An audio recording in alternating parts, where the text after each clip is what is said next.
Hanji, good afternoon, all of you, Bacha Party, and welcome again to our physics class, Bacha. Today we have to perform on the article. That article is actually electric field, and also we have to perform on some basic numericals that are based on electric field. And NCERT का एक अच्छा सा numerical में starting जिससे करूंगा वो numerical होगा हमारे पास एनसीईआरटी का न्यूमेरिकल नंबर 33 एंड 34। ठीक है, आप एनसीईआरटी से चेक कर सकते हैं। एनसीईआरटी का न्यूमेरिकल है 33 एंड 34। उससे मैं स्टार्टिंग करूंगा क्योंकि हमने जब क्लास में फिजिकली पढ़ा था एक्चुअली में, तो हमने इलेक्ट्रिक फील्ड के बारे में पढ़ा और कोई भी चार्ज पार्टिकल कितनी फोर्स एक्सपीरियंस करता है उस बारे में भी पढ़ा। देखो बच्चा, आपने बहुत सारी फोर्सेस देखी हैं, जिनमें से अगर मैं बेसिक बातें करूं तो आपने बात करी है F is equal to M A की भी, आपने बात करी है F is equal to Q E की, है ना, जो अभी लेटेस्ट हम क्लास में बात करके आए हैं और उस पर हमने बहुत सारे न्यूमेरिकल्स भी परफॉर्म करे हैं। तो आज मैं किसी ना किसी बेस से एक ऐसा न्यूमेरिकल बनाता हूं जो F is equal to M A पे भी डिपेंड है और क्यू ई पे भी डिपेंड है। तो इसके लिए मैं अब स्क्रीन शेयर करता हूं। अब आप अपनी वीडियोस ऑफ कर सकते हैं सभी बच्चे। ठीक है, मैं स्क्रीन शेयर कर रहा हूं बच्चा, तो सभी बच्चे, जो बच्चे अपना वीडियो ऑफ करना चाहता है वो कर सकता है। हाँ जी, आपके सामने एक स्क्रीन आई है, आपने देख लिया होगा। किसी बच्चे को कोई प्रॉब्लम तो नहीं आ रही? मेरी आवाज सही आ रही है? आप अपनी जो वीडियोस हैं वो ऑफ कर सकते हैं। ठीक है, ठीक है बच्चा। देखो बच्चा, मैं आप में से किसी भी बच्चे को म्यूट नहीं कर रहा, आप अपने आप से अनम्यूट कर सकते हो। आपको इतनी मैं आजादी दे रहा हूं, तो इसका कोई गलत फायदा ना उठाए कोई भी बच्चा। ठीक है, ध्यान रखें। मैं आज का हमारा लेक्चर एक न्यूमेरिकल के साथ स्टार्ट करने वाला हूं। वो न्यूमेरिकल देखिए क्या है, कैसे हम बात करेंगे उसके ऊपर। ठीक है, देखो बच्चा,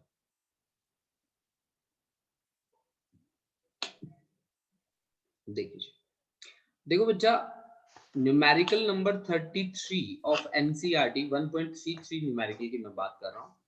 ठीक है, बहुत सारे बच्चों ने शायद जिनके पास एनसीईआरटी है उन्होंने देखा भी होगा इस न्यूमेरिकल को।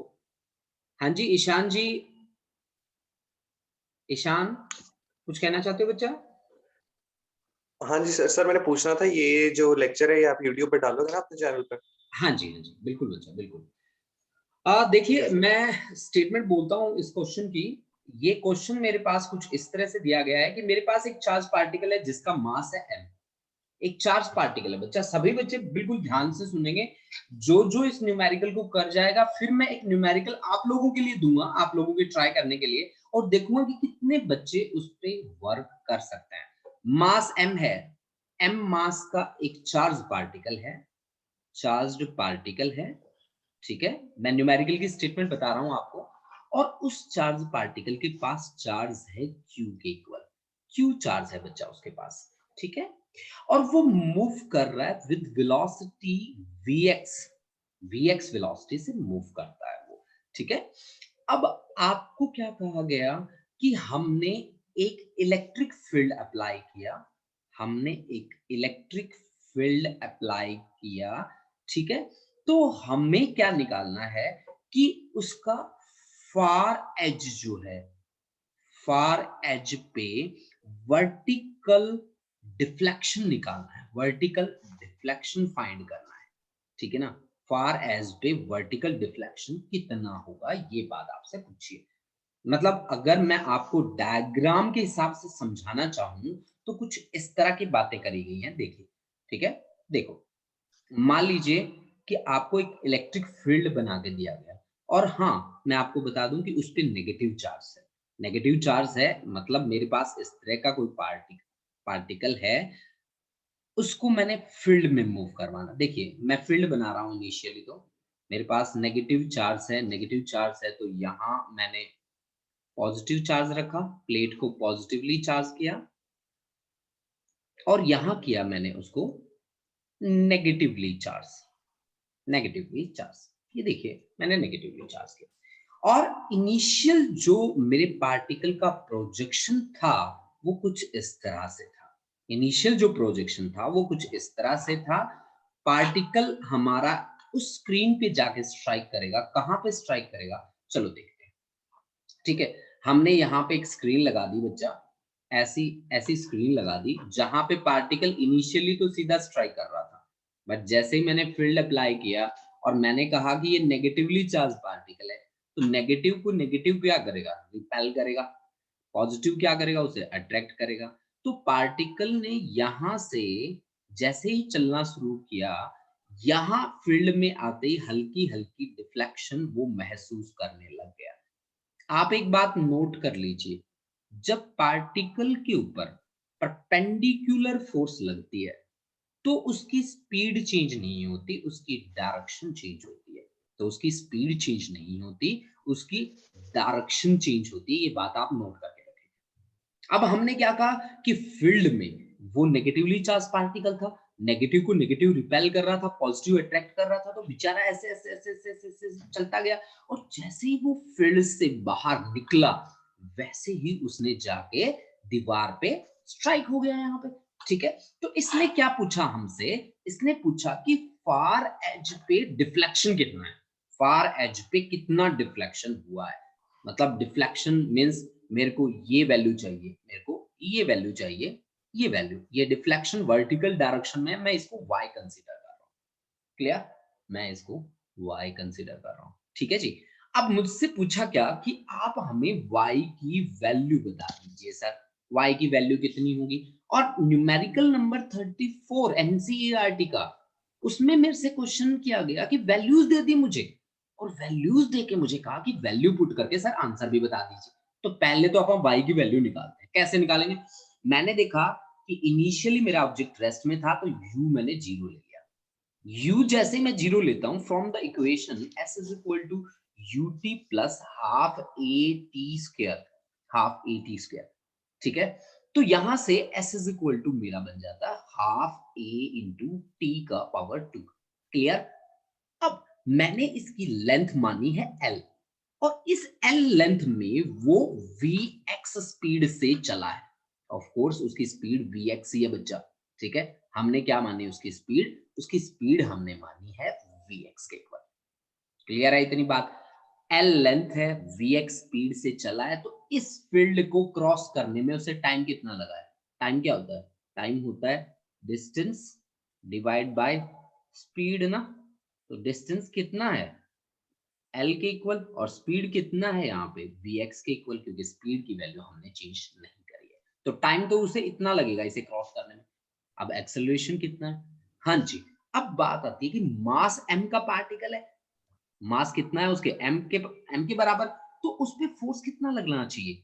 Force should be equal to m में, क्योंकि यहाँ पे फोर्स लग रहा है, नेगेटिव नेगेटिव को रिपेल कर रहा है, पॉजिटिव अट्रैक्ट कर रहा है, फोर्स तो लग रहा है, मासिव पार्टिकल है, तो F should be equal to m में।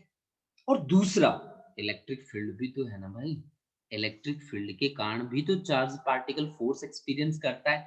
That should be equal to QE, that should be equal to QE। यानी कि आपका MA जो होगा वो QE के बराबर होगा। ये बात आप ध्यान रखिए बच्चा, कि किसी भी चार्ज पार्टिकल का जिसका मास गिवन हो, उसको किसी फील्ड में रखते हैं, तो वो किस एक्सेलरेशन से एक्सेलरेट होता है? That is QE by m, that is QE by m। ठीक है ना बच्चा? that is QE by m। ठीक है, तो देखिए यहाँ पे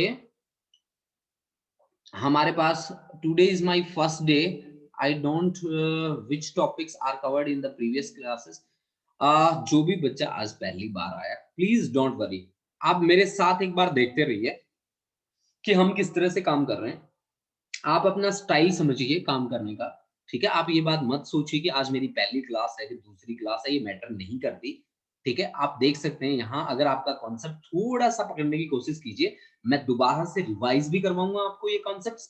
ठीक है, और मैं आपको टिप्स पे प्रिपेयर करके दूंगा ये कॉन्सेप्ट। ठीक है, अब देखिए, जो चार्ज पार्टिकल इलेक्ट्रिक फील्ड में मूव करता है, जिसके पास मास है, उसके पास एक्सेलरेशन हमेशा कितना होगा?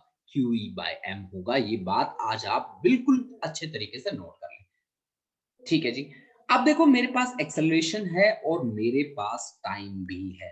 अब ये दोनों वैल्यूज मैं यहाँ पुट कर देता हूँ इक्वेशन नंबर 3 में, तो मेरे पास वर्टिकल डायरेक्शन में कितना डिस्टेंस ट्रेवल किया है, वर्टिकल डायरेक्शन में y के इक्वल, a की वैल्यू है QE बाय m और t की वैल्यू है, t का पावर 2 लेना है तो l square divide by vx का square, this is equal to s and s is actually y, this is QE into l square divide by 2m into vx का power 2।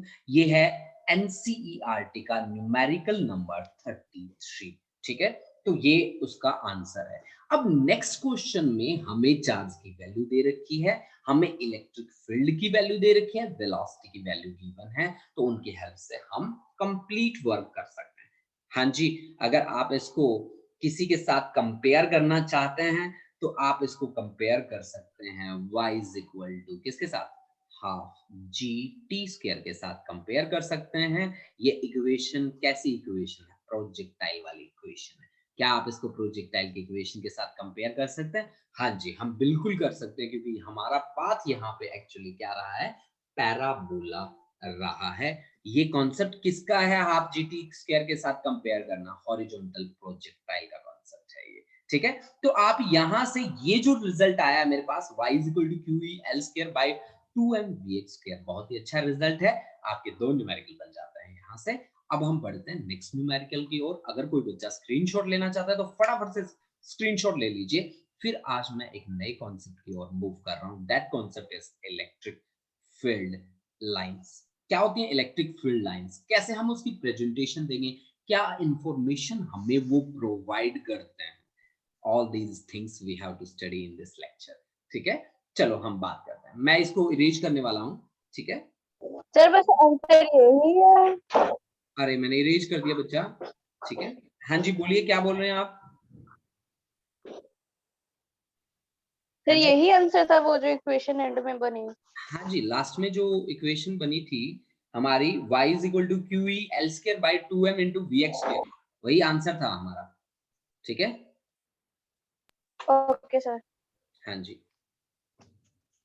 बेटा, यहाँ जिन बच्चों के वीडियोस ऑन है प्लीज अपने videos off कर लीजिए।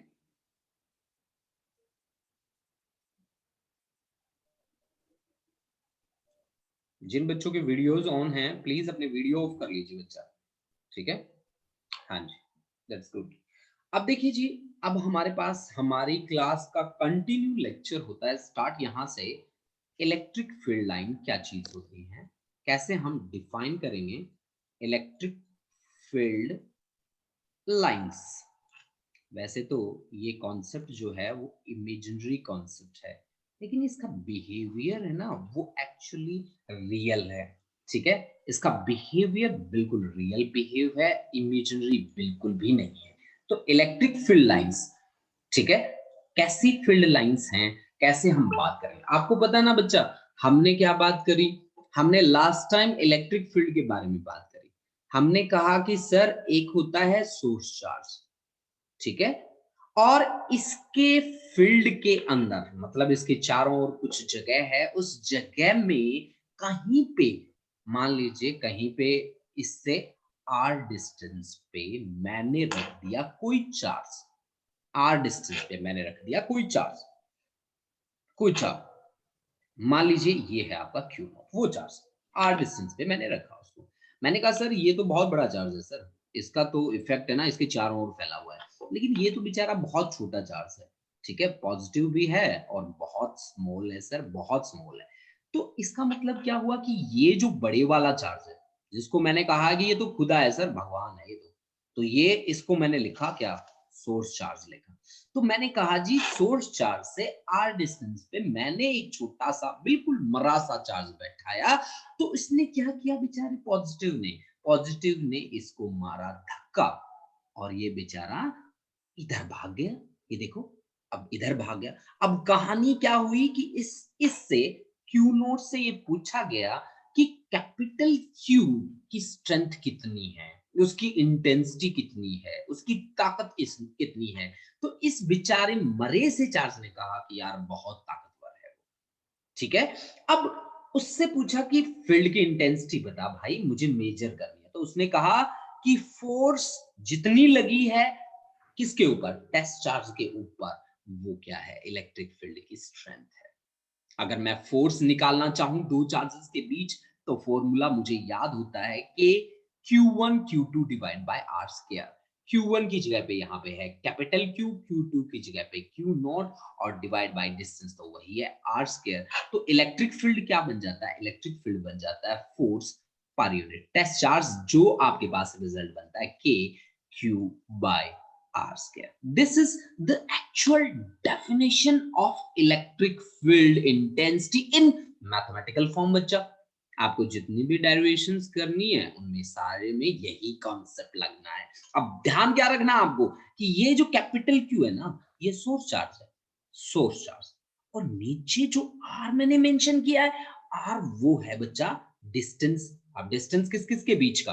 टेस्ट चार्ज और सोर्स चार्ज के बीच का। क्यों? क्योंकि ये तो बेचारा टेस्टर ही है ना केवल, ठीक है ना? तो टेस्टर है ये हमारा, ठीक है। टेस्टर कौन है जी? टेस्टर है हमारा Q नॉट, ठीक है। सोर्स कौन है बच्चा? Capital Q। तो मैंने क्या कहा कि इलेक्ट्रिक फील्ड इंटेंसिटी की वैल्यू क्या आ जाती है? K Q bye R square. अब फील्ड लाइन क्या है? फील्ड लाइन हमने कहा जी पॉजिटिव चार्ज का एक क्या होता है?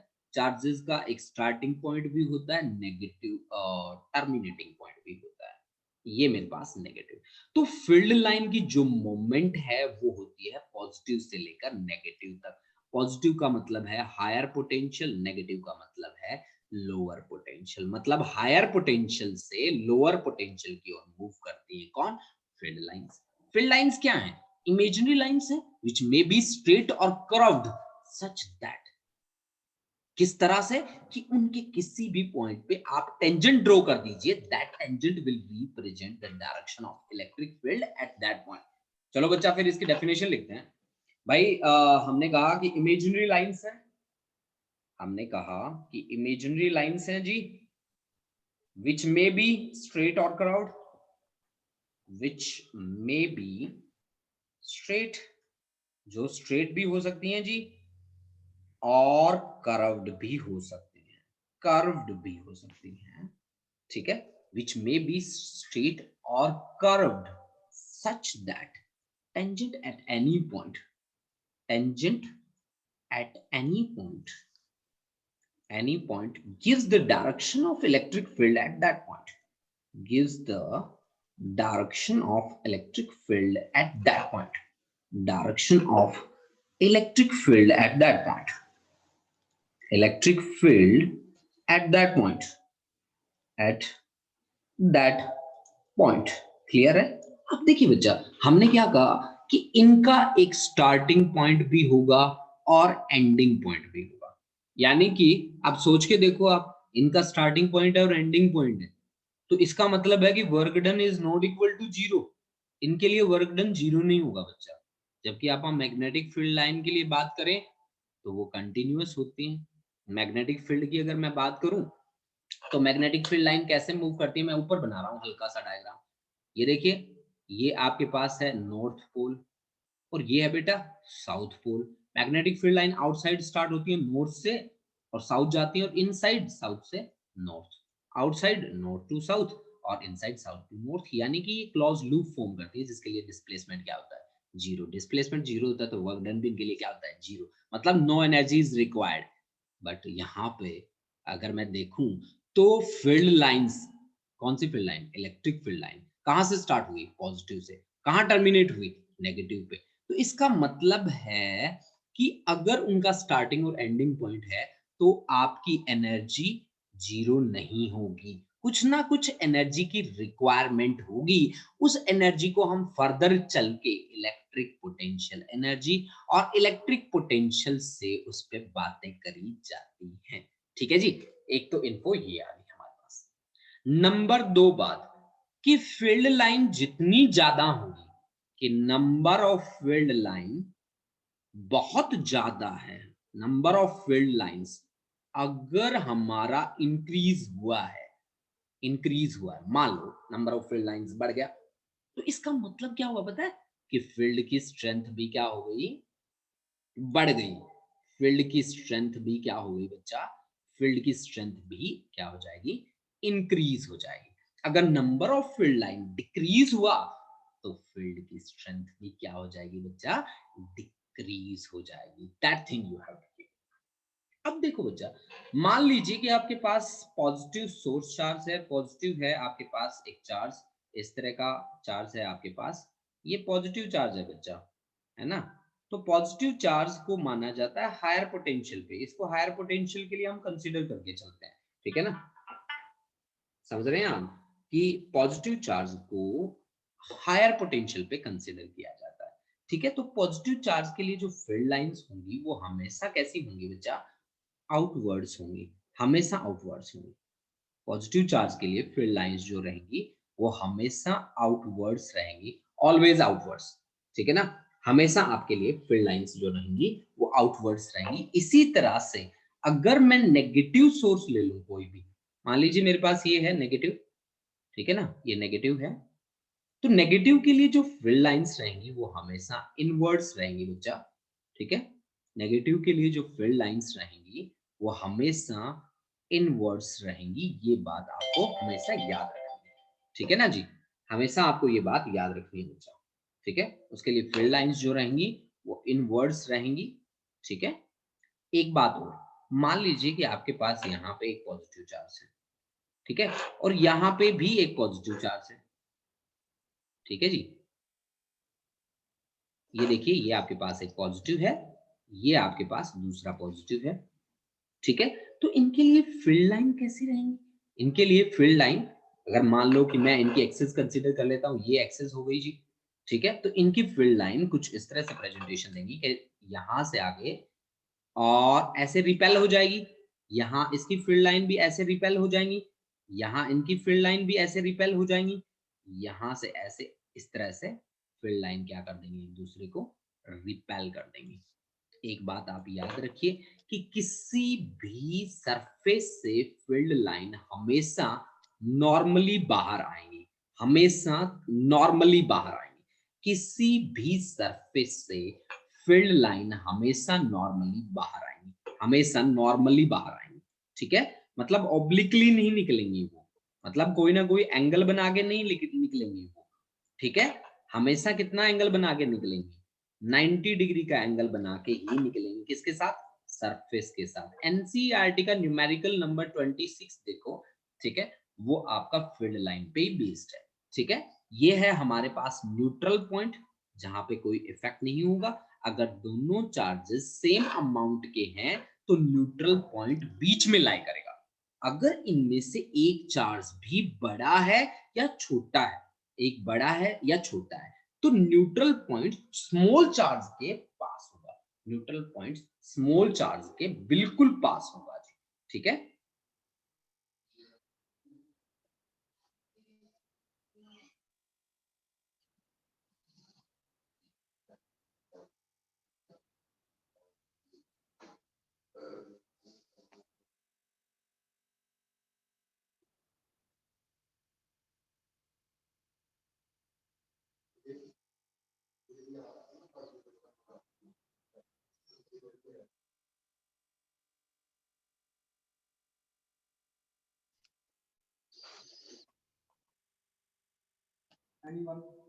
है?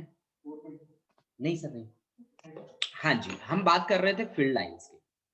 हमने क्या कहा कि न्यूट्रल पॉइंट शिफ्ट हो जाएगा उस सिचुएशन में जब दो चार्ज अनइक्वल है, तो न्यूट्रल पॉइंट छोटे वाले के पास चला जाएगा, ठीक है जी। ये बात समझ में आई। और दूसरी बात देखो, अगर मान लो एक पॉजिटिव चार्ज है और एक नेगेटिव चार्ज है बच्चा, तो फील्ड लाइन कैसी होंगी, पॉजिटिव से लेकर नेगेटिव तक उनकी मूवमेंट होगी जी, पॉजिटिव से लेकर नेगेटिव तक उनकी मूवमेंट होगी, ऐसे, ठीक है जी। नेगेटिव के लिए इनवर्ड शो करना है बच्चा फील्ड लाइन हमेशा, ठीक है। दविंदर प्लीज अपना मार्कर ना चलाओ बेटा। और पॉजिटिव के लिए आउटवर्ड्स रहेंगी फील्ड लाइंस, नेगेटिव के लिए हमेशा इनवर्ड रहेंगी, ये बात आप हमेशा याद रखें। अब इनमें एक स्पेशल बात आती है, वो स्पेशल बात क्या है कि two field line can never penetrate each other. Two field line, ये बात आप बहुत ही अच्छे तरीके से नोट कर लें कि two field lines can never penetrate each other, can never penetrate each other, penetrate each other। कि दो फील्ड लाइन कभी भी एक दूसरे को पेनिट्रेट नहीं कर सकती। अगर ऐसा हुआ तो क्या होगा बच्चों? आप बहुत सारे बच्चे सोच रहे होंगे कि टू फील्ड लाइन कभी भी एक दूसरे को पेनिट्रेट क्यों नहीं कर सकती? क्यों नहीं कर सकती वो पेनिट्रेट? ये बात सोचने वाली बात है ना जी। वो क्यों नहीं कर सकती penetrate?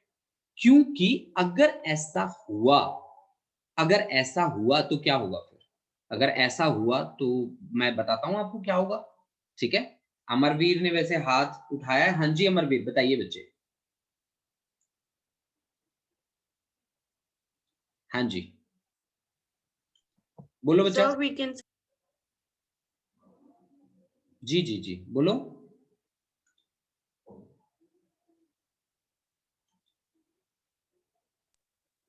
so because if they intersect each other at a point, हुँ। सकती है, इसलिए they cannot intersect each other. बिल्कुल, बिल्कुल, बिल्कुल। बहुत बढ़िया, शाबाश बेटा। कि two field line can never penetrate each other. अगर ऐसा हुआ तो क्या होगा, मैं आपको ये बात बताता हूँ, ठीक है ना जी? देखो बच्चा, मैं यहीं पे एक बोर्ड बना लेता हूँ नया, ये देखो, कि अगर मान लीजिए कि दो फील्ड लाइन एक दूसरे को पेनिट्रेट कर रही हैं, मान लो, कंसीडर कर लो आप, दो फील्ड लाइन एक दूसरे को पेनिट्रेट कर रही हैं, यहाँ पे, ऐसे, ऐसे, ऐसे। मान लीजिए कि ये इनकी डायरेक्शन थी, ऐसे पेनिट्रेट कर रही थी। इस पॉइंट पे वो पेनिट्रेट कर रही है, ये फील्ड लाइन नंबर 1, ये लाइन नंबर 2। अब आप इस पॉइंट को देखिए, जिस पॉइंट पे इन्होंने एक दूसरे को पेनिट्रेट करा है, आप टेंजेंट ड्रॉ करेंगे, तो इस पॉइंट पे आप टेंजेंट ड्रॉ कर सकते हैं, यहाँ पे भी इसके अलोंग भी और इसके अलोंग भी। इसका मतलब ये सिंगल पॉइंट कितनी डायरेक्शन रिप्रेजेंट कर रहा है? 2 डायरेक्शन रिप्रेजेंट कर रहा है। क्या ये पॉसिबल है कि एक सिंगल पॉइंट 2 डायरेक्शंस को रिप्रेजेंट करे? बिल्कुल भी पॉसिबल नहीं है। That's why we always say कि two field line can never penetrate each other, ठीक है? कभी भी पेनिट्रेट नहीं करते। दैट्स व्हाई इसका एक और एग्जांपल मैं आपको देता हूँ। देखिए बच्चा, अगर मान लीजिए आपने ये दो प्लेट्स ले ली जिनका एरिया इक्वल है, मैं दोनों प्लेट्स का एरिया इक्वल रखता हूँ और दोनों को मैं किसी डिस्टेंस पे रख देता हूँ। मान लीजिए वो डिस्टेंस है या सेपरेशन है d के बराबर। मान लीजिए ये पॉजिटिवली चार्ज प्लेट है, इसको एक्सेस में हमने पॉजिटिव चार्ज दिया है और इसको हमने एक्सेस में दिया है बच्चा नेगेटिव चार्ज, ठीक है? तो अब फील्ड लाइन इनके बीच में जो होंगी वो क्या होंगी? पैरेलल होंगी। पैरेलल क्यों होंगी? क्योंकि अगर वो बेंड हुई तो फिर पेनिट्रेट करेंगी, और पेनिट्रेट करेंगी तो हमारा जो कॉन्सेप्ट है जो मैंने आपके सामने लिख रखा है उसका क्लियरली क्या होगा? उसका क्लियरली विरोध हो जाएगा, वायलेशन होगा।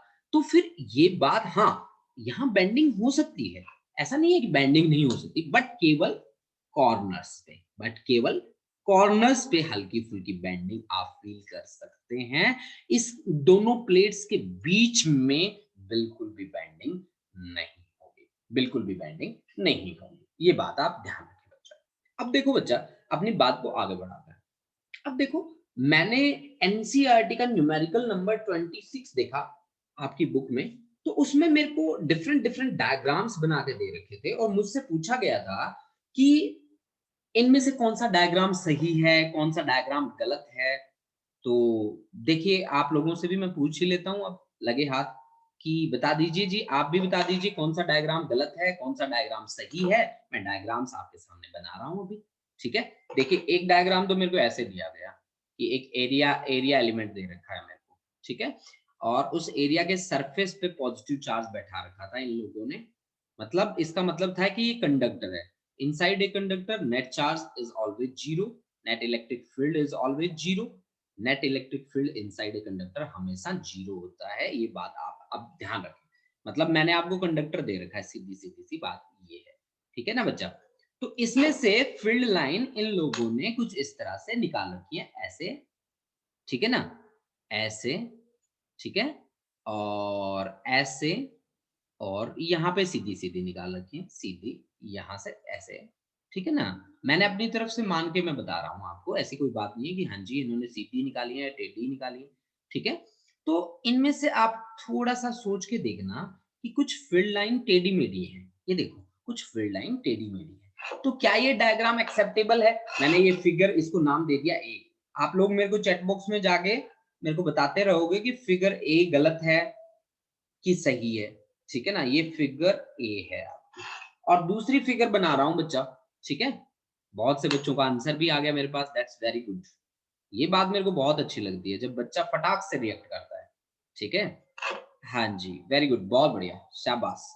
अब इसमें मेरे को चार्जेस दे रखे हैं, positive negative positive positive positive negative, और यहाँ पे भी पॉजिटिव और यहाँ पे भी पॉजिटिव, और फील्ड लाइन का फ्लो कुछ इस तरह से दिखा रखा है मुझे।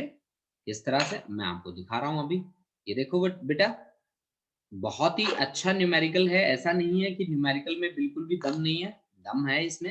अगर ध्यान से ना देखो तो पजल भी होता है बच्चा, ऐसी बात नहीं है। ये देखो जी, ये पॉजिटिव से नेगेटिव का फ्लो, ठीक है जी, फील्ड लाइंस का फ्लो शो कर रखा है आपको, ठीक है जी। और ये जी ऐसे फ्लो, ये जी ऐसे फ्लो। बहुत सारे बच्चों के आंसर आ रहे हैं, मैं पढ़ नहीं पा रहा हूँ चैट बॉक्स में जाके, ठीक है जी। तो मैं पढ़ता हूँ आपके मैसेजेस जो भी आए हैं, पहले मैं डायग्राम बना दूं सभी के सभी। पॉजिटिव की डायरेक्शन आउटवर्ड, आउटवर्ड ही शो कर रखी है, ये देखिए आउटवर्ड ही शो कर रखी है, लेकिन यहाँ पे हल्की सी गड़बड़ करी है इन्होंने, ठीक है जी। ये देखो जी, पॉजिटिव से फील्ड लाइन हमेशा बाहर की तरफ, और ये देखो जी, और ये ऐसे ऐसे ऐसे, ये आपकी फिगर बी है जी, बी फिगर है जी, ठीक है ना जी।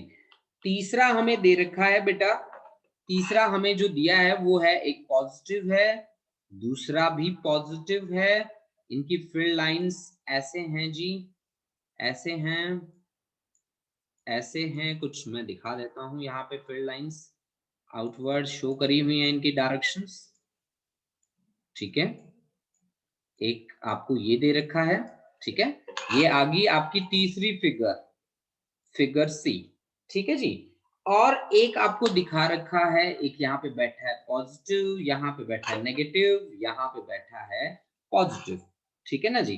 तो आपको ये दिखा रखा है जी, ठीक है, एक पॉजिटिव से नेगेटिव, ठीक है। और ये देखिए मैं आपको दिखा देता हूँ, फील्ड लाइंस यहाँ से बाहर की तरफ निकल रही हैं, यहाँ से ऐसे जा रही हैं, ठीक है, यहाँ से ऐसे जा रही हैं, और यहाँ से एक ऐसे भी जा रही है फील्ड लाइंस। पॉजिटिव के लिए आउटवर्ड ये थोड़ी सी इरेज करनी पड़ेगी आपको, ठीक है ना।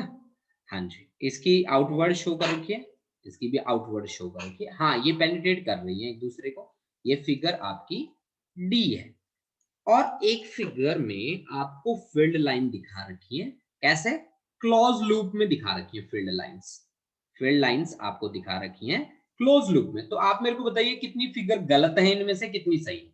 मेरे पास बहुत सारे बच्चों के आंसर आए हैं, अरे बहुत सारे बच्चों के आंसर आए हैं भाई, अरे वाह भाई वाह, बहुत बढ़िया, बहुत ही बढ़िया, सुपर, ठीक है, बहुत ही बढ़िया, शाबाश शाबाश शाबाश शाबाश, ठीक है भाई, बहुत बहुत बहुत बढ़िया। पलविंदर, प्रियंका, महक, मनमोहित, अमरवीर, मनवीर, गुरलीन सिंह, महक, अमरवीर, अरे दविंदर, प्रियंका, चेतन, अंशु पठानिया, अभी सेठ नहीं बोल रहा, अभी जी आप भी आंसर कीजिए कुछ, अभी जी, अभी कहाँ है, अभी अभी का मैसेज आना चाहिए मेरे पास, अभी अभी फटाफट से मैसेज करो मेरे को,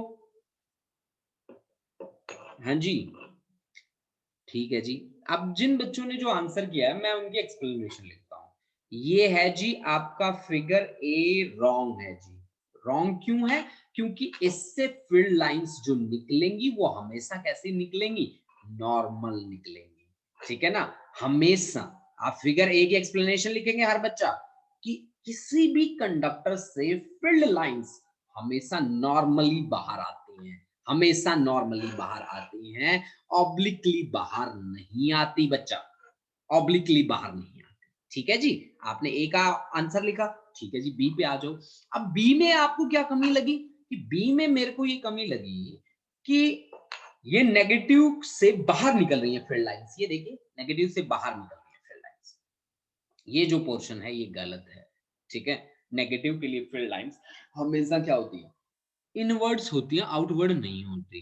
तो ये भी गलत है जी, ये बिल्कुल सही है, पॉजिटिव को पॉजिटिव रिपेल कर रहा है, फील्ड लाइंस आउटवर्ड है, दैट्स वेरी गुड, ठीक है ना, वो बहुत ही बढ़िया है दविंदर, वेरी गुड, बहुत बढ़िया बेटा, ठीक है। और इसमें मैंने क्या देखा, फिगर डी में मैंने देखा कि पेनिट्रेट कर रही है दो फील्ड लाइंस, जो कि पॉसिबल नहीं है, यानी कि ये भी गलत है।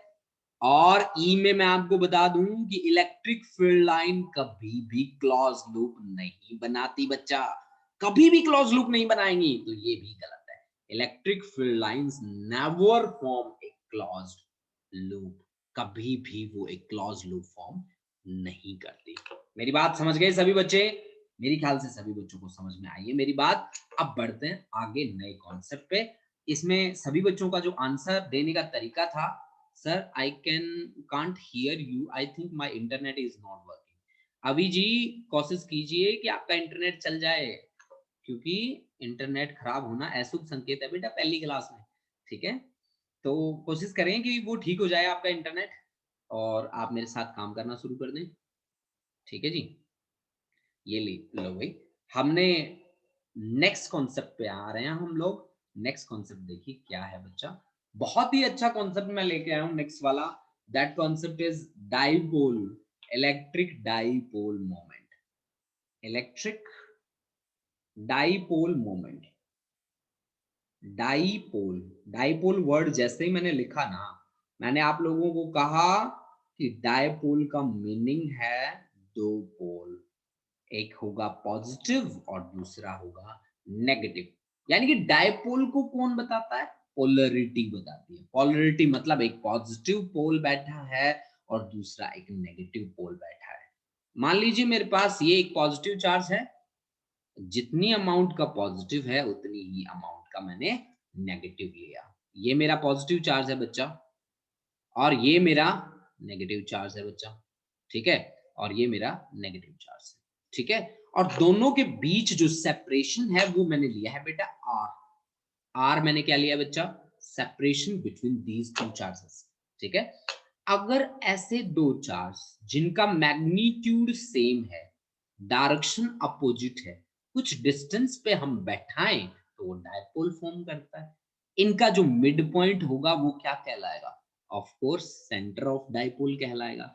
ओ सेंटर से जितना डिस्टेंस पॉजिटिव चार्ज का होगा उतना ही डिस्टेंस किसका होगा, नेगेटिव चार्ज का होगा। Means O A is equal to O B is equal to R by 2। बहुत सारी बुक में ओ ए को एल लिया है, ओ बी को भी एल लिया है, यानी कि इस डायपोल की लेंथ कितनी ली है, 2l के बराबर ली है बहुत सारी बुक में। चलो जहां पे एल ले रखा हो वहां एल से हम काम कर लेंगे, कोई बात नहीं, ठीक है। हमें तो डिस्टेंस से मतलब है, ठीक है ना बच्चा। मैंने अब यहाँ पे ए बी किसके इक्वल लिया बेटा, length of complete dipole, dipole का मतलब है दो पोल, कंप्लीट डाइपोल की लेंथ मैंने ली है आर के बराबर। तो इलेक्ट्रिक डाइपोल मूवमेंट को हम पी से डिनोट करते हैं, एक वेक्टर क्वांटिटी है और this is given by the product of magnitude of any charge multiplied by total length of dipole, total length of dipole q into 2r. One thing you have to keep in mind, this is the I think first physical quantity whose direction is from negative to positive, मतलब lower से higher जिसकी direction है वो केवल एकमात्र ऐसी physical quantity है जिसका नाम है इलेक्ट्रिक डायपोल मोमेंट, ठीक है ना बच्चा। इलेक्ट्रिक डायपोल मोमेंट एकमात्र ऐसी फिजिकल क्वांटिटी है जिसकी डायरेक्शन लोअर टू हायर है फिजिक्स के अंदर, ठीक है ना बच्चा। अब देखो इसकी यूनिट लिखना बहुत इजी है आप लोगों के लिए, आई थिंक इसकी यूनिट लिखना आप लोगों के बाएं हाथ का खेल है। चार्ज की यूनिट क्या होती है भाई, अभी अभी तो आप पढ़ के आए हो फर्स्ट में, चैप्टर में फर्स्ट पार्ट में आपने पढ़ा कि चार्ज की यूनिट होती है जी कूलम, और आर गया है डिस्टेंस, डिस्टेंस के लिए मीटर, यानी कि कूलम मीटर इसकी जी यूनिट है। तो अब डीएफ भी बता दो इसका, डीएफ मतलब डायमेंशनल फॉर्मूला। चार्ज क्या होता है बेटा, चार्ज होता है बच्चा करंट इनटू टाइम, है ना, करंट इनटू टाइम। और आर क्या है, किसके इसके डायमेंशंस हैं, डिस्टेंस के। करंट के लिए डायमेंशनल फॉर्मूला क्या लिखते हैं, ए मतलब एम्पियर, इसकी यूनिट के नाम से इसका डायमेंशनल फॉर्मूला है। टाइम के लिए क्या लिखते हैं जी, टी और डिस्टेंस के लिए क्या लिखते हैं एल। एक बच्चे का आंसर भी आया मेरे पास, वो है कौन, Davinder Singh, that's very good. ठीक है, तो ये है हमारे पास, मास तो है नहीं, लेंथ है 1, टाइम है 1 और ए है 1। This is the dimensional formula for electric dipole moment. हाँ जी, बातों ही बातों में मैं एक कॉन्सेप्ट आपको इलेक्ट्रिक फील्ड में, मैं आपको एक बात बतानी भूल गया शायद से, या मैंने बताई भी होगी कि इलेक्ट्रिक फील्ड लाइन का नंबर है ना, इलेक्ट्रिक फील्ड की स्ट्रेंथ को डिसाइड करता है। जितनी ज्यादा फील्ड लाइंस होंगी, इलेक्ट्रिक फील्ड की स्ट्रेंथ उतनी ही ज्यादा होगी। ये बात बीच में आप निकाल के नोट कर लेना भाई अपने उसमें, ठीक है ना बच्चा, ठीक है। तो अब देखो भाई, डायपोल मोमेंट की हमने बात कर ली। डायपोल मोमेंट क्या चीज होती है? डायपोल मोमेंट पे एनसीईआरटी का एक न्यूमेरिकल बताता हूँ, न्यूमेरिकल नंबर 27 एनसीईआरटी का, ठीक है ना जी। न्यूमेरिकल नंबर 27 की स्टेटमेंट सुनाता हूं मैं पहले तो आपको। उसने आपको ये कहा होगा कि मेरे पास दो चार्ज है सर, एक चार्ज है पॉजिटिव जेड डायरेक्शन में और दूसरा चार्ज है सर नेगेटिव जेड डायरेक्शन में। 27 ऑफ एनसीईआरटी, एक है जी मेरा पॉजिटिव जेड डायरेक्शन में और दूसरा है जी मेरे पास चार्ज नेगेटिव जेड डायरेक्शन में। ये आपकी एक्स डायरेक्शन मान लो बच्चा, और ये आपकी मान लो वाई डायरेक्शन है, ठीक है जी, कोई बात नहीं कंसिडरेशन के लिए, ठीक है। ये ओरिजिन, ये आपका एक्स एक्सिस, ये आपका वाई एक्सिस, ये जी पॉजिटिव जेड डायरेक्शन है बच्चा, ठीक है ना, पॉजिटिव जेड, और ये है बेटा आपका नेगेटिव जेड। यहाँ पे किसी डिस्टेंस पे, और वो जो आपको डिस्टेंस आपको दे रखा है ना, वो डिस्टेंस मान लो आप 0, 0 और 3 सेंटीमीटर, इस पे मैंने चार्ज रखा है बेटा -6 माइक्रो कूलम का चार्ज रखा है, ठीक है जी। और यहाँ पे 0, 0 और -3 सेंटीमीटर, और यहाँ पे मैंने चार्ज रखा है जी +6 माइक्रो कूलम का चार्ज रखा है। क्वेश्चन क्या किया गया मेरे से कि फाइंड नेट चार्ज। ये क्वेश्चन नंबर 27 नहीं है बेटा, इसका एग्जैक्ट नंबर मुझे याद नहीं है। Find net charge, net charge निकालिए आप, ठीक है। एंड इलेक्ट्रिक डायपोल मोमेंट की वैल्यू कितनी होगी? इलेक्ट्रिक डायपोल मोमेंट की वैल्यू कितनी होगी? डायपोल मोमेंट की वैल्यू बताइए, ठीक है। उसका मैग्नीट्यूड कितना होगा? उसकी डायरेक्शन भी बता दीजिए कि डायरेक्शन भी कहां से लेकर कहां तक होगी। मतलब इतनी सारी बातें ना, वो बता दो जो जो आपको पता हो, ठीक है ना जी। चलो जी बताते हैं। पहली बात, इलेक्ट्रिक डायपोल मोमेंट की डायरेक्शन नेगेटिव चार्ज से लेकर पॉजिटिव चार्ज तक होती है। मतलब यहाँ ये डायरेक्शन है जो मैं एरो से, एरो को डांस करवा रहा हूँ ना, दिख रहा है आप सभी लोगों को, यही डायरेक्शन है किसकी? इलेक्ट्रिक डायपोल मोमेंट की, ठीक है। तो नेट चार्ज कितना हुआ यहाँ पे? नेट चार्ज तो एक प्लस है एक माइनस है, तो नेट चार्ज हुआ बच्चा कितना? नेट चार्ज हुआ 0। हो गया? बिल्कुल हो गया जी। अब इलेक्ट्रिक डायपोल मोमेंट P क्या हुआ? Magnitude of any charge multiplied by total length Q into 2L, Q into 2L के इक्वल होगा। तो चार्ज कितना है? किसी भी चार्ज का मैग्नीट्यूड लिख लो बच्चा, तो आप लिख लो 6 माइक्रो, माइक्रो का मतलब होता है 10 की पावर -6। लेंथ कितनी है डायपोल की? तो 3 सेंटीमीटर, यहाँ ओरिजिन से ऊपर 3 और नीचे भी कितना? 3, तो 3 + 3 6 सेंटीमीटर। सेंटीमीटर का मतलब होता है 6 × 10⁻², ये मीटर में कन्वर्ट कर दिया बच्चा मैंने। तो 6 6 36 × 10⁻⁻8। आप इसको ऐसे लिख दीजिए 360 × 10⁻⁻9। -9 मैंने क्यों लिखा पता है आपको? क्योंकि ये होता है नैनो, आगे इसकी यूनिट क्या है? कूलम मीटर, तो नैनो कूलम मीटर, ठीक है ना जी। तो ये आपके पास क्या आ गया? डायपोल मोमेंट पे बेस्ड न्यूमेरिकल आ गया। अब देखो जी, अब हम आज का सबसे इंटरेस्टिंग आर्टिकल करने वाले हैं। सबसे इंटरेस्टिंग आर्टिकल मेरे पास क्या है देखिए। देखो बच्चा, अब तक हमने पढ़ी है बेसिक बातें, न्यूमेरिकल कैसे बनाएंगे हम, इलेक्ट्रिक फील्ड इंटेंसिटी पे मैंने हल्की सी बात करी थी, और इलेक्ट्रिक फील्ड लाइंस पे भी मैंने बात करी थी। तो अब मैं थोड़ी सी उस बात को थोड़ा सा एक्सटेंडेड फॉर्म में उस पर बातें करूंगा। मेरा कॉन्सेप्ट रहेगा, इलेक्ट्रिक फील्ड इंटेंसिटी मुझे निकालनी है on axial line of electric dipole, on axial line of electric dipole, ठीक है ना। मेरा कॉन्सेप्ट रहेगा जी, इलेक्ट्रिक फील्ड इंटेंसिटी मुझे निकालनी है on axial line of electric dipole. देखो बच्चा, मुझे क्या करना है? मुझे इलेक्ट्रिक फील्ड इंटेंसिटी निकालनी है, इलेक्ट्रिक फील्ड इंटेंसिटी निकालनी है on axial line axial line of electric dipole, on axial line of electric dipole, on axial line of electric dipole.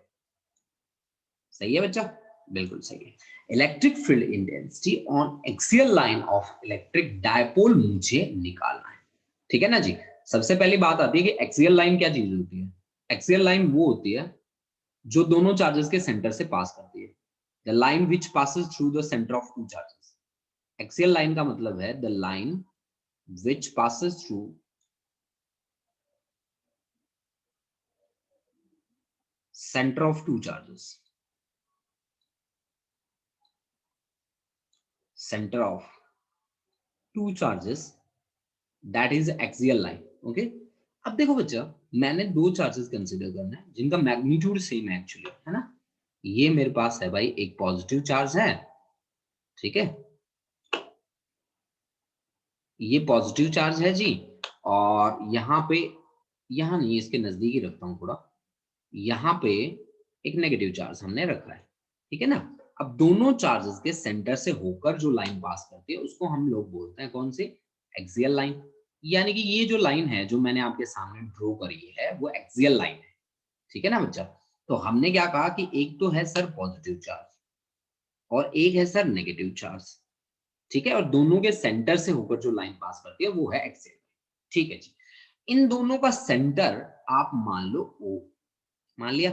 ए पे आपने रख रखा है पॉजिटिव चार्ज, बी पे रख रखा है आपने नेगेटिव चार्ज, ठीक है जी। आप इस टाइम है ना लेंथ 2L मान लो डाइपोल की, मतलब AO is equal to OB is equal to मान लो L, तो AB आपके पास हो गया बेटा 2L, और 2L क्या बन गई बेटा, लेंथ ऑफ डाइपोल। डाइपोल की लेंथ बन गई बेटा कितनी, 2L बन गई बेटा, ठीक है। डाइपोल की लेंथ कितनी बन गई बच्चे, 2L, ठीक है जी, ठीक है। अब हमने क्या करना है कि हमने निकालना है इलेक्ट्रिक फील्ड इंटेंसिटी, इसके कारण, डाइपोल के कारण। डाइपोल में कितने चार्ज होते हैं, दो चार्ज होते हैं, मतलब अब ये भी सोर्स चार्ज है और ये भी सोर्स चार्ज है, ये भी आपका सोर्स चार्ज है, ठीक है ना जी। आपका माइनस वाला भी इतना ही चार्ज है, प्लस वाला भी उतना ही चार्ज है, तो दोनों के बराबर हुए, तो दोनों बराबर हुए तो दोनों सोर्स का रोल प्ले करेंगे, ठीक है। और हमने माना है कि AO is equal to L, OB is equal to L and AB is equal to 2L be the length of dipole, ठीक है। जब मैं इलेक्ट्रिक फील्ड इंटेंसिटी मुझे निकालनी होती है ना, तो मुझे क्या याद रखना होता है पता है आपको, मुझे याद रखना होता है KQ/R²। K तो इलेक्ट्रिक कांस्टेंट है, Q क्या रहता है इसमें, सोर्स चार्ज, ये फॉर्मूला है बच्चा, सोर्स चार्ज, और R क्या होता है बेटा, डिस्टेंस। डिस्टेंस किस किस के बीच का होता है बेटा, डिस्टेंस होता है between source charge and test charge, and test charge. Source और टेस्ट चार्ज के बीच का जो डिस्टेंस है वो है आपका R के बराबर, ठीक है ना, वो है अब क्या किसके बराबर, R के बराबर। ये बात मैंने आपको अभी अभी बताई है, ठीक है ना जी। अब इस पे काम करना शुरू करें ना, बिल्कुल करें, बिल्कुल करें। तो मुझे जब इलेक्ट्रिक फील्ड निकालना होता है तो मुझे चाहिए होता है एक टेस्ट चार्ज, ठीक है, हाँ जी। तो मैं वो टेस्ट चार्ज बैठा देता हूं यहां किसी पॉइंट P पे, ठीक है, और पॉइंट P जो है वो सेंटर से P पॉइंट का जो डिस्टेंस है वो है R के बराबर, मतलब सेंटर से जो डिस्टेंस है वो है R के बराबर, ऐसे, ठीक है ना। ये जो डिस्टेंस है वो है R के बराबर, जो मैंने आपके सामने यहाँ डायग्राम में बनाया है, ठीक है ना जी। ये जो डिस्टेंस है वो है R के बराबर, और P पॉइंट पे मैंने क्या बैठा दिया, एक टेस्ट चार्ज। टेस्ट चार्ज है ये, Q नोट है टेस्ट चार्ज। इसकी वैल्यू क्या है बच्चा, पॉजिटिव है और बहुत स्मॉल है बेटा, वेरी वेरी स्मॉल, ठीक है ना। अब देखो ये अकेला टेस्ट चार्ज, ये दोनों सोर्स चार्ज। तो सबसे पहले आप काम कर लो, इस पॉजिटिव के लिए काम कर लो, मतलब जब इस पॉजिटिव के लिए काम करो तो इस नेगेटिव को भूल जाओ, जब इस नेगेटिव के लिए काम करो तो इस पॉजिटिव को भूल जाओ, फिर दोनों का इलेक्ट्रिक फील्ड सुपरपोजिशन प्रिंसिपल लगा के ऐड कर, ठीक है। चलो ऐसा ही काम करने वाले हैं। देखो बेटा, स्टार्टिंग में मैं पॉजिटिव चार्ज ले रहा हूँ, ये पॉजिटिव ले रहा हूँ, तो ये पॉजिटिव इस पॉजिटिव को क्या करेगा बताओ, इस पॉजिटिव क्यू नोड को क्या करेगा, रिपेल करेगा। तो रिपेल करने के लिए फोर्स तो लगाएगा ना, जिस डायरेक्शन में फोर्स लगाएगा वही डायरेक्शन किसकी होगी, electric field due to positive source की होगी। इलेक्ट्रिक फील्ड की जो डायरेक्शन है वही डायरेक्शन फोर्स की है, ठीक है। Electric field due to positive source को आप मान लो E1 के बराबर। तो यहाँ इस फॉर्मूले की हेल्प से E1 की वैल्यू बताओ आप क्या होगी। E1 के लिए K लिखना पड़ेगा, सोर्स चार्ज कितना है प्लस Q, आपको मैग्नीट्यूड चाहिए केवल Q डिवाइड बाय डिस्टेंस। देखो सोर्स और टेस्ट के बीच का कितना है, ये तो है बेटा आपका सोर्स, P पे बैठा है टेस्ट, सोर्स और टेस्ट के बीच का डिस्टेंस है R प्लस L, और इसका क्या करना है, हमें स्क्वायर लेना होता है ना डिस्टेंस का। ये देखो यहाँ स्क्वायर ले रखा है, ठीक है। अब इसकी डायरेक्शन कहाँ है, directed outward, directed outwards, directed outwards, बाहर की तरफ निकला हुआ है, ठीक है ना, डायरेक्टेड आउटवर्ड से। दिस इज इक्वेशन नंबर 1 से, दिस इज इक्वेशन नंबर 1, ठीक है ना बच्चा। अब देखो बेटा दूसरी बात हमें क्या करनी है कि अब नेगेटिव के कारण देखना है, नेगेटिव के कारण देखना है तो पॉजिटिव को भूल जाओ, मतलब नेगेटिव और पॉजिटिव के बीच डिस्टेंस कितना है सबसे पहले ये देखो। अब नेगेटिव क्या करेगा, इस पॉजिटिव को अपनी तरफ अट्रैक्ट करेगा। देखो मैंने एक एरो और लगाया है इस डायरेक्शन में, ये अपनी तरफ क्या करेगा, अट्रैक्ट करेगा। जो डायरेक्शन फोर्स की होती है ना वही डायरेक्शन इलेक्ट्रिक फील्ड की होती है, ठीक है ना। ये इलेक्ट्रिक फील्ड मान लो नेगेटिव के कारण, इसको कंसीडर कर लेता है E2 के बराबर। अब P भी सोच लो तब तक, P भी कितना है, डिस्टेंस कितना है सोर्स और टेस्ट के बीच, तो E2 की वैल्यू आ जाएगी जी K, सोर्स चार्ज है माइनस Q, आपको माइनस प्लस नहीं लिखना होता, Q ही लिखना है बस। और डिस्टेंस देखो कितना है, P भी किसके बराबर है, I think R minus L के बराबर है, तो R माइनस L का होल स्क्वायर, और इसकी डायरेक्शन है डायरेक्टेड अंदर की तरफ यानी कि इनवर्स, इनवर्स से। This is equation number 2। अब देखो बच्चा दोनों फील्ड की डायरेक्शन ऑपोजिट है, आप रिजल्टेंट कैसे निकालेंगे, रिजल्टेंट फील्ड आपका आएगा E2 प्लस E1, ये आया आपका according to superposition principle, superposition principle का यूज करके, ठीक है। लेकिन but both have the opposite direction, but both fields have opposite direction, opposite direction, both field have opposite direction, ठीक है ना। अपोजिट डायरेक्शन होगा तो E इक्वल टू किसके बराबर होगा, E2 माइनस E1। दोनों की वैल्यूज रखो और वैल्यूज रख के इनको सॉल्व कर लो। E2 माइनस E1 को सॉल्व करो, तो E2 माइनस E1 को जब हम सॉल्व करेंगे, E2 की वैल्यू कितनी है, KQ by R minus L का whole square minus KQ upon R plus L का होल स्क्वायर। बच्चा इसको सॉल्व करना आपकी जिम्मेवारी, रिजल्ट मैं बताता हूं अभी आपके पास क्या बनेगा। रिजल्ट देखिए बेटा, ये बनेगा KQ इंटू 4RL ऊपर रहेगा जी, divide by R square minus L square का होल स्क्वायर, ठीक है जी। अब देखो इलेक्ट्रिक डाइपोल मोमेंट अभी अभी लिख के आए हो, P क्या होता है, P is equal to Q into 2L, as P is equal to Q into 2L, तो Q तो है जी, 2L यहां से निकाल लो, तो आपके पास बाकी क्या बचेगा, बाकी बचेगा जी आपके पास K into 2PR divide by R square minus L square का होल स्क्वायर। ध्यान रहे कि यहाँ पे K की वैल्यू कितनी होती है, 1/4 पाई एप्सिलॉन नॉट। K की वैल्यू मैं यहाँ लिख देता हूँ 1/4 पाई एप्सिलॉन नॉट, ठीक है ना बच्चा। तो आप करते हैं बेटा एक स्पेशल केस, स्पेशल केस में हमें क्या करना है, स्पेशल केस में हमें ये बात लिखनी है कि if R becomes much greater than L, then we have to neglect, then neglect करना है किसको, L को neglect करते electric field on axial line, concept क्या आएगा, K 2P अपॉन R की क्यूब, 2P अपॉन R की cube, K 2P upon R की क्यूब, ये आपका क्या आ जाएगा बच्चा, रिजल्ट आ जाएगा। सही है, आपको समझ में आया आप लोगों को, K 2P अपॉन R की क्यूब, ये आपका रिजल्ट रहेगा बच्चा, ठीक है। तो आज का लेक्चर हमारा यहीं तक रहेगा बच्चा, ठीक है। मिलते हैं नए लेक्चर में नए कॉन्सेप्ट के साथ। तो आज का लेक्चर आप लोगों को कैसा लगा, अगर इसमें कोई सुधार करना है तो आप मेरे को बता दीजिए, ठीक है। तो जो जो आप यहाँ पे मैसेज भेजेंगे मेरे को, मैं वही अप्लाई कर दूंगा। ठीक है, आज का लेक्चर वैसे कैसा रहा है प्लीज एक बार बताइए जरूर।